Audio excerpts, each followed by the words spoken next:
Marvel has adapted some of their most iconic villains in the MCU, villains like Thanos, Loki, and Ultron over the years for the big screen. And the MCU are currently adapting even more iconic villains with adapting characters like a new Doctor Doom and the Sentry for the big screen, with both of these villains being absolute powerhouses and some of Marvel's most deadliest villains they have ever created in comic book history. And even though Marvel is tipping their toes into some of Marvel's most evil and powerful villains like the Void and Doctor Doom, there are still a few villains that currently exist in the MCU who Marvel is still afraid to adapt correctly because of just how horrifying they can be, and make what Thanos did in Infinity War look like child's play in comparison to some of these iconic Marvel villains. And I want to talk about 3 villains in particular that currently exist in this current version of the MCU that Marvel was too afraid to adapt correctly because of how powerful they are, and they could literally change the whole entire Marvel universe because of how strong they are. And I believe if they ever adapted these stories into movie form, they would be some of the best Marvel movies they ever created, because that's how powerful they are in their stories, and that's how great these stories are. And the first villain I want to talk about, who is one of the greatest to ever do it and is one of the greatest of all time, and that villain is the one and only Doctor Doom. Now, even though we're getting a version of Doctor Doom in Avengers Doomsday, it's most likely not going to be the Latveria King we all know and love as Doctor Doom. The original Doctor Doom in the comics and in the animated TV shows is completely unmatched compared to every other version of Doctor Doom. In fact, most of the time the main Doctor Doom has to fight his variants, he always ends up beating all the other multiverse versions of himself because he is that guy. And Doctor Doom is literally the epitome of the villain with all his stats maxed out. He is the level 99 mafia boss fighting level 10 superheroes. He has a genius level intellect that matches characters like Mr. Fantastic and Iron Man. He is one of the best sorcerers who can go toe to toe with Doctor Strange, and the reason he is not the Sorcerer Supreme is just because he's evil. Doctor Doom also has some of the best tech in the Marvel universe and is also a literal king of a country named Latveria. Doctor Doom literally has everything going for him, and he still chooses to be a villain. The mainline Doctor Doom is not only an Avengers level threat, but he is a multiversal level threat. There has been stories where he has ripped out Thanos' spine and aura farmed while doing it, defeated some of the strongest Marvel heroes to ever exist, held his own against literal Celestials, the ones who create planets, and even take down Galactus, a literal planet eater. And he does this on a regular day. So when you look at Doctor Doom's villain resume, he is literally the LeBron James of villains. He has done everything when it comes to being a villain, and he has been doing it for decades upon decades. Not to mention, Doctor Doom is also a D1 hater, which just adds to how much of a villain he is. He is a D1 hater for the Fantastic Four, mainly against Reed Richards, because he always wants to prove that he is better than Reed Richards when it comes to his intellect. Doctor Doom hates Reed Richards so much, Doctor Doom is a literal king of a country and will use billions of tax dollars to spend on creating elaborate plans to ruin Mr. Fantastic's life just for the love of the game. That's like equivalent to a president just deciding to ruin a random police officer's job for the rest of his life. But even though Doctor Doom is super strong and can do literally anything because he's rich, he has magic, he has every single power ever created, there is still a Doctor Doom that dog walks every other Marvel villain, and is a Doctor Doom that is even stronger than the base Doctor Doom, and that version is God Doom. Now, this Doctor Doom wears a white outfit and aura farms this whole entire story. It doesn't matter how he got these powers because he was still aura farmed. Like how we mentioned before, he just casually pulls up to Thanos after he gets these powers and flexes how much stronger he is than him by ripping out his spine in an instant, and that's because Thanos was barking like a dog behind a fence, all bark no bite type vibe, saying things like, "I don't need an Infinity Gauntlet to defeat you, Doctor Doom. I am the Mad Titan. That will be enough to defeat you." Only for Doom to pack him up and drop this god line.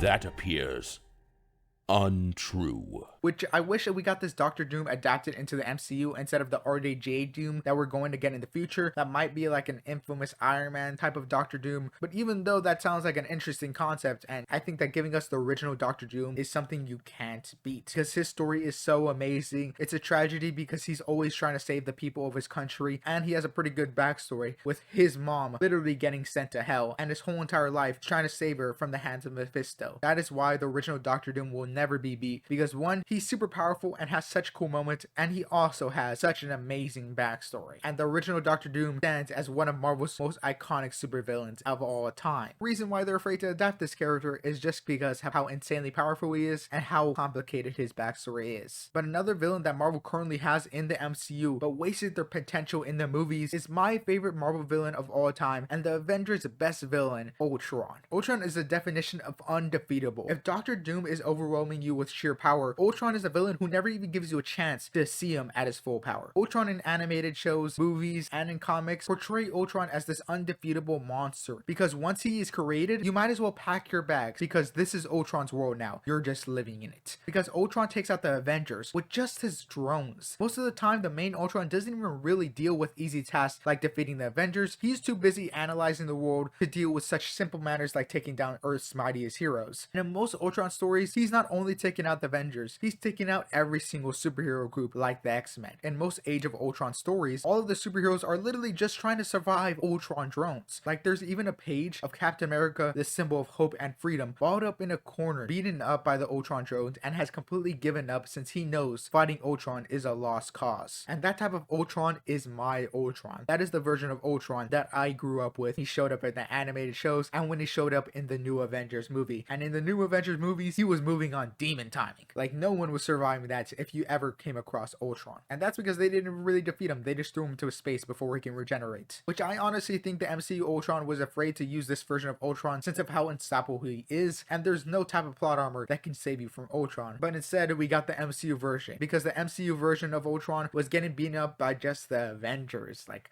how is that even possible? Ultron is such a next level villain. Ultron is not an Avengers level threat, he is a multiversal level threat. Like in the Age of Ultron story, it took all of the X-Men, the Avengers, every remaining hero to go back in time to the moment Ultron was even created to stop Ultron from starting the Age of Ultron. You know how scary that is? A villain where superheroes don't even consider the possibility of winning a fight against him. They would rather solve time travel, a literal thing that's almost impossible, to deal with Ultron than rather fight him on a fair 1v1.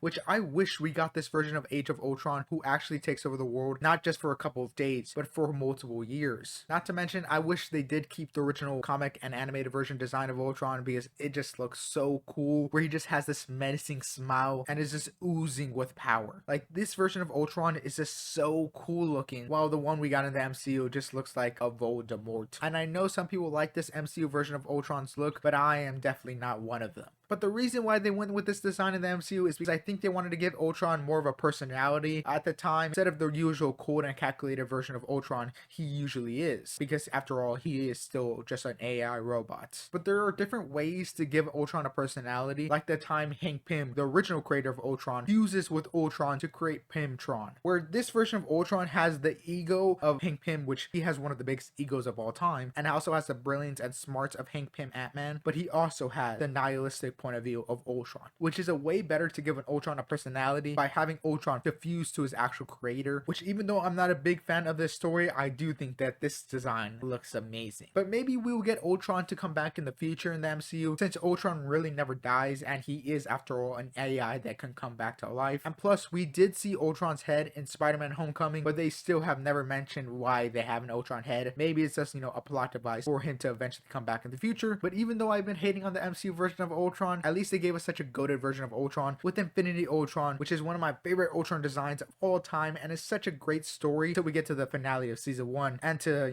season 3 of What If, or should I say the Captain Carter show. But the final villain that makes both of these villains look like children when it comes to the powerhouse of Doom and the fear factor of Ultron is the one and only Devil Hulk. Now, to call any version of Hulk a good guy is already a stretch. Hulk is more of a natural disaster being controlled to do good. But when Hulk finally has no one to limit him, we get this version of Devil Hulk, otherwise known as the Immortal Hulk, who has access to one of the strongest power systems of all time, the Green Door. Now, this version of Hulk literally calls himself the end of humanity and the devil incarnate. If you think this Hulk is here to help, you are wrong. You might as well leave and fear for your life. This version of Hulk will literally swallow you whole with his own body. He will rip out your spine, and you better wish you never come across this Hulk, because everyone knows in this universe, if Hulk is ever near you, you better keep quiet, keep still, and don't look him in the eyes. This version of Hulk makes the MCU version of Hulk look like Cocomelon of Hulks. The Immortal Hulk is horror incarnate. He even packs up the Avengers, who are assembled of Captain Marvel, Thor, Ghost Rider, Captain America, Iron Man, Black Panther, and She-Hulk. This is a literal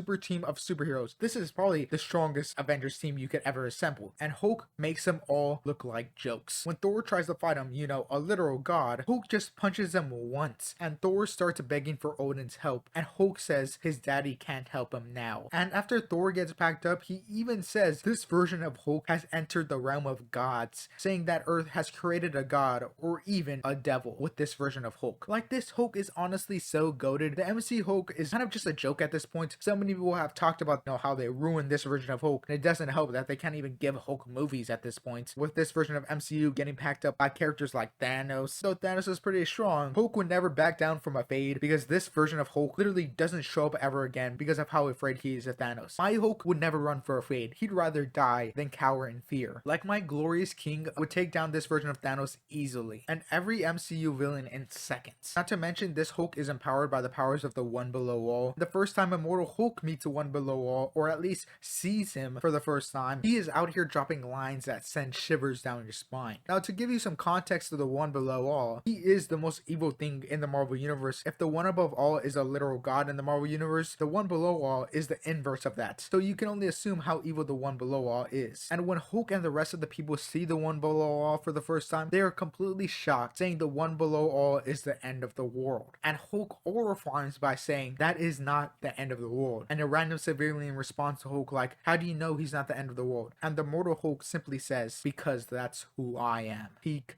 cinema, which is such a cold comic panel showing that this Hulk is not here to help us and is not here to do the right thing. He is just here to cause pure destruction in the world, and if he just so happens to save a person while doing it, that's just a cherry on top for the mortal Hulk. I just wish that we got this version of Hulk, because the MCU version of Hulk is currently in the gutter right now, and we haven't gotten a good Hulk moment in literal years. The last cool moment we had with Hulk was like in Avengers 1, and at least like Red Hulk in Captain America Brave New World actually was menaced, ripping down buildings, across the city, and the only way they were able to defeat Red Hulk was by talking him out of it. They had to talk no jutsu him to defeat this version of Red Hulk. And I truly wish we see a Hulk in the MCU that gets justice for his actual characterization and how actually horrifying Hulk can be in certain stories. But that's just a couple Marvel villains that I would love to see adapted into the big screen because of how much of an impact they can have in the MCU. If any of these three characters were to ever get a movie, at least get a movie done correctly about them, because obviously Doctor Doom and Ultron have gotten a movie, but those are not the best characterization of how they are in the comics or in animated stuff. But let me know down in the comments, out of these three villains, which one would you love to see in a movie? Which one you believe is the most dangerous out of these three? Because all of these characters are some of the strongest characters in all of the fiction. And also make sure to like and subscribe. 99% of the people who watch me aren't subscribed, so don't be that 99%, be that 1%.